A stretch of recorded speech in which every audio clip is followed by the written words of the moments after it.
The table below shows the daily expenditure on food of 25 houses in a locality. Daily expenditure ಅಂತ ಹೇಳಿದ್ರೆ ದಿನೇ ದಿನೇ ಆಗುವಂತ ಖರ್ಚು ಊಟದ ಮೇಲೆ. 25 ಮನೆ ಸರ್ವೆ ಮಾಡಿದ್ದಾರೆ, ಹಾಗಾಗಿ ನಿಮ್ಮ ಫ್ರೀಕ್ವೆನ್ಸಿ ಒಂದು 25, ಟೋಟಲ್ ಫ್ರೀಕ್ವೆನ್ಸಿ 25 ಬರುತ್ತೆ. ಸೊ 100ರಿಂದ 350ವರೆಗೂ ಖರ್ಚು ಮಾಡ್ತಾರಂತೆ, ಸರಿನಾ? ಸೊ ಇದರದ್ದು ಮೀನ್ ಕಂಡುಹಿಡಿಬೇಕು. ಹೇಗೆ ಕಂಡುಹಿಡಿತೀರಾ? ಕ್ಲಾಸ್ ಮಾರ್ಕ್ XI, ಸರಿನಾ? ಸೊ 125 ಅಲ್ವಾ? 150, 100, 250 ಡಿವೈಡ್ ಬೈ 2, 125. ಇವೆಲ್ಲ ಕ್ಲಾಸ್ ವಿಡ್ತ್ ಸೇಮ್ ಆಗಿದೆ ನೋಡಿ, 50, 50, 50, 50, 50.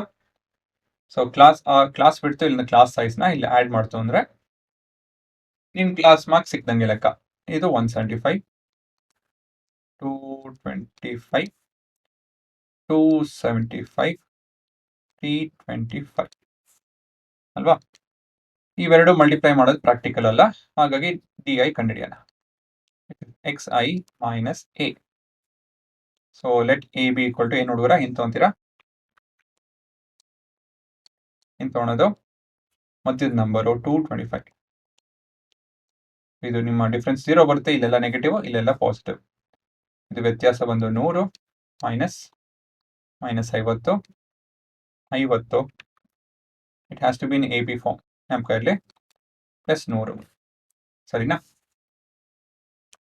ನಾನು ಸ್ಟೆಪ್ ಡಿವಿಯೇಷನ್ ಉಪಯೋಗಿಸೋದಕ್ಕೆ ಇಷ್ಟಪಡ್ತೇನೆ. ಆ್ಯಕ್ಚುಲಿ ಇಲ್ಲೂ ಮಾಡ್ಬೋದು, ಬಟ್ ಇನ್ನೊಂದು ಸ್ಟೆಪ್ ಮಾಡ್ಬಿಡೋಣ, ಏನು ತೊಂದರೆ ಇಲ್ಲ. ಹೆಚ್ ಬಂದು ಏನು ತೊಗೊಳೋಣ? 50 ಅಲ್ವಾ? That's the HCF. ಸೊ -2 -1 0 1 2. ಇಲ್ಲಿ HCF ಏನು 50 ಅಲ್ವಾ? ಹಾಗಾಗಿ ಡಿವೈಡ್ ಮಾಡಬೇಕು. ಕೊನೆಯದಾಗಿ ಏನು ಮಾಡ್ತೀರಾ? UI FI. ಸೊ ಇದನ್ನೆಲ್ಲ ಮಾಡೋದಕ್ಕೆ ಹೋಗಲ್ಲ ನಾನು, ಬಟ್ ನಿಮ್ಮ ಉತ್ತರ ನೋಡ್ತೀನಿ ಹೇಗೆ ಅಂತ ಹೇಳಿದ್ರೆ ಯೂಸಿಂಗ್ ಪೈಥಾನ್ ಕೋಡ್, ಸರಿನಾ? ಇದನ್ನ ಹೇಗೆ ಮಾಡ್ಬೇಕು ಕೆಲಸ ಅಂತ ಹೇಳಿದ್ರೆ, ಒಂದೇ ಒಂದು ಸೆಕೆಂಡು, ನಿಮ್ಮ ಎಕ್ಸೆಲ್ ಶೀಟಲ್ಲಿ ಓಪನ್ ಮಾಡಿ ಈ ಥರ ಡೇಟಾ ಎಂಟ್ರಿ ಮಾಡಬೇಕು, ಆಯ್ತಾ? ನಾನು ಕ್ಲಾಸ್ ಅಂತಾನೆ ಕರಿತೀನಿ, ಫ್ರೀಕ್ವೆನ್ಸಿ ಅಂತಾನೆ ಕರಿತೀನಿ, ಯಾಕಂದ್ರೆ ಪೈಥಾನಲ್ಲಿ ಆ ಥರ ಹಾರ್ಡ್ ಕೋಡ್ ಮಾಡ್ಬಿಟ್ಟಿದ್ದೀನಿ. ಸೊ ಅದ ಹೆಸರು ನೀವು ಆ್ಯಕ್ಚುಲಿ ಕೂಡ ಚೇಂಜ್ ಮಾಡ್ಬೋದು, ಬಟ್ ನಾನು ಆ ಥರ ಬರೆದ್ಬಿಟ್ಟಿದ್ದೀನಿ, ತೊಂದರೆ ಇಲ್ಲ. ತಕ್ಷಣಕ್ಕೆ ಇದೇ ಇರಲಿ. ಸೊ ಈ ಥರ ಫ್ರೀಕ್ವೆನ್ಸಿ ಮತ್ತು ಕ್ಲಾಸ್ ಅಂತ ಡೇಟಾ ಎಂಟ್ರಿ ಮಾಡಿ, ಪ್ರತಿಯೊಂದು ನೀವು ಏನೇ ಇರ್ಬೋದು ಡೇಟಾನ ಈ ಇದನ್ನು ಉಪಯೋಗಿಸ್ಬೋದು, ಸರಿನಾ? ಎಂಟ್ರಿ ಮಾಡಾದ್ಮೇಲೆ ಇದನ್ನ ಕ್ಲೋಸ್ ಮಾಡಿಬಿಡಿ, ಆಮೇಲೆ ನಿಮ್ಮ ಪ್ರೋಗ್ರಾಮ್ನ ಎಕ್ಸಿಕ್ಯೂಟ್ ಮಾಡಿ. ನಾವು ಅಸ್ಯೂಮ್ಡ್ ಮೀನ್ ಏನು ತೊಗೊಂಡಿದ್ದೀವಿ? 225, ಕಾಮನ್ ಫ್ಯಾಕ್ಟರ್ 50. ಇದು ನಿಮ್ಮ ಉತ್ತರ, ಸರಿನಾ? ಬಟ್ ನಮ್ಗೆ ಈ ಟೇಬಲ್ಲು ಸರಿ ಇದೆಯೋ ಇಲ್ಲೋ, ಮತ್ತು ಅದನ್ನೆಲ್ಲ ಹೇಗೆ ಚೆಕ್ ಮಾಡೋದು? ಫೈನಲ್ ಆನ್ಸರ್ ಏನೋ ಬಂತು, ಸರಿ. ಈ ಟೇಬಲ್ ಹೇಗೆ ಚೆಕ್ ಮಾಡೋದು? ಅದನ್ನು ಕೂಡ ವಾಪಸ್ ಎಕ್ಸೆಲ್ ಶೀಟ್ಗೆ ಹೋಗಿ ಅಲ್ಲೆಲ್ಲ ಎಂಟ್ರಿ ಆಗಿರುತ್ತೆ. ಮುಂದೆ ಒಂದು ಸೆಕೆಂಡ್ ನೋಡ್ತೀನಿ. ಇಲ್ಲಿ ನೋಡಿ, ಇಲ್ಲಿ ಎಲ್ಲ ಎಂಟ್ರಿ ಆಗಿದೆ. ಅದು ಇದು ಸೇಮಾ ನೋಡೋಣ.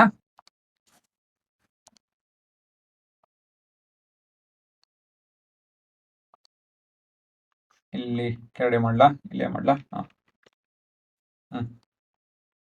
ಫ್ರೀಕ್ವೆನ್ಸಿ ಎರಡು ಆಬ್ವಿಯಸ್ಲಿ ಸೇಮ್ ಆಗಿದೆ.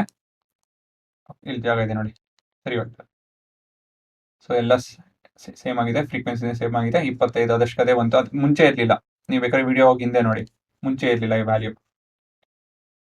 ಈ ಕಾಲಮ್ ಸೇಮ್ ಆಗಿದೆ, ಇದು ಸೇಮ್ ಆಗಿದೆ, ಇದು ಸೇಮ್ ಆಗಿದೆ. ಇದು -8 ಆಯ್ತಾ? -5 0 2 4. ಇದು ಸಮ್ ಬಂದು -7 ಅಂತೆ.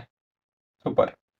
ಇದು ನಿಮ್ಮ ಪೂರಾ ಫೈನಲ್ ಉತ್ತರ, ಆಯ್ತಾ? ಅದು ಕ್ಯಾಲ್ಕುಲೇಷನ್ ಎಲ್ಲ ಅಫ್ಕೋರ್ಸ್ ನಾನು ಇಲ್ಲಿ ಟೈಪ್ ಮಾಡಿ ನೋಡ್ಸೋದಕ್ಕಾಗಲ್ಲ. ಇದು ಕೊನೆಯ ಉತ್ತರ ನಿಮ್ದು. ಮೀನ್ ಬಂದು 211. ನೀವು ಕ್ಯಾಲ್ಕುಲೇಟ್ ಮಾಡಿ ಇದೇ ಬರುತ್ತೆ, ಆಯ್ತಾ? ಯಾವ ಫಾರ್ಮ್ನ ಉಪಯೋಗಿಸ್ಬೇಕು? x bar is equal to summation of UIFI, ಅರೆ ಸ್ವಲ್ಪ ಕ್ಲೀನ್ ಬರೆಯೋಣ, UIFI divide by summation of FI into H plus A, ಸರಿನಾ? ಅದೇ ಇರುತ್ತೆ ನೋಡಿ ಇಲ್ಲಿ, sum of UI, sum of frequency into the common difference plus assumed mean, ಸರಿನಾ? ಇದು ನಿಮ್ಮ ಉತ್ತರ. ಅದೇ ಫಾರ್ಮುಲಾ ಉಪಯೋಗಿಸ್, ಇದು ಉತ್ತರ ಅಲ್ಲ, ಇದು ನಿಮ್ಮ ಫಾರ್ಮುಲಾ. ನಿಮ್ಮ ಉತ್ತರ ಒಂದು ಇಲ್ಲಿದೆ, 211. ಆಯ್ತಾ, that is your final answer. ಆಯ್ತಾ, ಸೊ ಪಾಸ್ ಮಾಡಿಕೊಂಡು ಉತ್ತರ ನೋಡ್ಕೊಳ್ಳಿ. ಸೊ ನೀವು ಕೂಡ ಈ ಕೋಡ್ ಎಲ್ಲ ಇರುತ್ತೆ, ನೀವು ಕೂಡ ಎಕ್ಸೆಲ್ ಶೀಟಲ್ಲಿ ಈ ಥರ ಎಲ್ಲ ಎಂಟ್ರಿ ಮಾಡಿ, ಸರಿನಾ. ಇದು ಸ್ವಲ್ಪ ಎಕ್ಸೆಲ್ ಅದನ್ನು ಹೇಗೆ ಉಪಯೋಗಿಸ್ಬೇಕು ಇವೆಲ್ಲ ಏನೇನೋ ಇದೆ, ಇದು ಬೇಸಿಕ್ಸ್. ಒಂದು ಸತಿ ನೀವು ಎಲ್ಲ ಪ್ರತಿಯೊಂದೂ ಉತ್ತರ ಹಾಗೆ ಬರೋಕ್ಕಾಗಲ್ಲ, ಸ್ವಲ್ಪ ಮಾಡಿಫಿಕೇಶನ್ ಮಾಡಬೇಕು. ಇಲ್ಲಿ ಅಡ್ರೆಸ್ ಎಲ್ಲ ಕೊಡಬೇಕು ನೋಡಿ, ಇಲ್ಲ ಈ ಥರ ಎಲ್ಲ ಅಡ್ರೆಸ್ ಕೊಡಬೇಕು ನೀವು. ಸೊ ಏನೇನೋ ಇದೆ ಅದನ್ನೆಲ್ಲ ಪೈಥಾನ್ ಬೇಸಿಕ್ ವಿಡಿಯೋದಲ್ಲಿ ನೋಡಿ ನಿಮ್ಗೆ ಅರ್ಥ ಆಗುತ್ತೆ. ಬಟ್ ಹೌದು, ಅದು ಸ್ವಲ್ಪ ಚೇಂಜ್ ಮಾಡ್ತು ಅಂತ ಹೇಳಿದ್ರೆ ಈ ಥರ ಎಲ್ಲ ಟೇಬಲ್ ಎಂಟ್ರಿ ಮಾಡಿ ಉತ್ತರ ಬರೋಂಥ ಸ್ಥಿತಿಯಲ್ಲಿ ಇರ್ತೀರಾ, ಸರಿನಾ. ಸೊ ಪಾಸ್ ಮಾಡಿಕೊಂಡು ನೋಡ್ಕೊಳ್ಳಿ.